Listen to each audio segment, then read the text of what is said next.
Coronavirus cases continue to rise. New numbers out today from NBC News show the United States has recorded more than 91 million cases since tracking began, with a 7-day case average jump to more than 134,000 daily infections. Here in Ohio, the state health department released its weekly COVID numbers today. Nearly 30,000 cases have been reported over the last 7 days. This is well above the 3-week average for us. Hospitalizations are slightly above average, with 705 patients being admitted since this time last week. Senior health correspondent Monica Robbins joins us now to answer your questions. I know you have a lot of them. So Monica, there are still a lot of questions about those who still have lost their sense of taste and smell.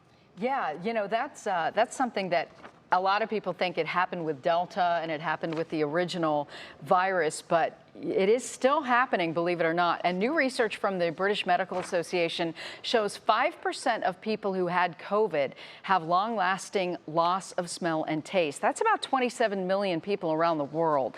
Women were less likely to regain their sense of smell and taste than men, and those with greater nasal congestion were less likely to recover. One concern is losing smell has been linked to higher death rates in older adults, and it has a major impact on people's emotional and psychological well-being. Now, keep in mind, this was a study of adults who were self-reporting. Some argue the actual number could be as high as 20% of affected people. Treatments include retraining the nose by sniffing essential oils like lemon, clove, and eucalyptus to stimulate different neurons, and prescribe steroid rinses to alleviate inflammation.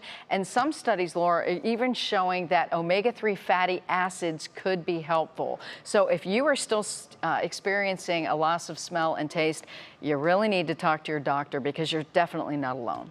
Wow. Okay, another question a lot of people have. Should I get my booster now, or should I wait until that Omicron vaccine is available to us? I swear, I've had like 572 people ask me this question in the last couple of days.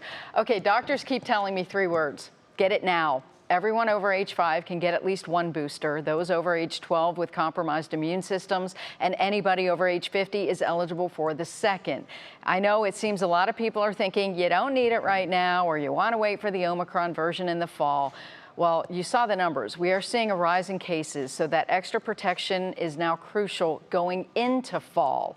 We don't know exactly when those new Omicron vaccines will be available, but when they are, you'll still be able to get one of those too, as long as you've received both of your primary doses.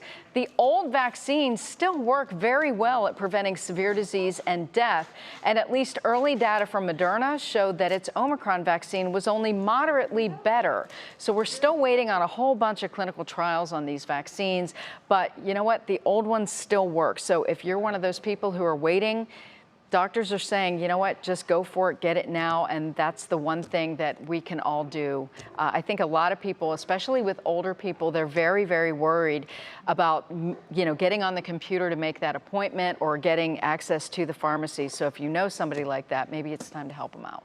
2022, and when you are still getting so many questions. Yeah, crazy. Yeah, and it's like every few months it settles down and then it comes right back, and and we don't know what's going to happen next. So I think the important thing is to pay attention. All right, well, thank goodness for you. Sure. Monica, thanks. Thanks.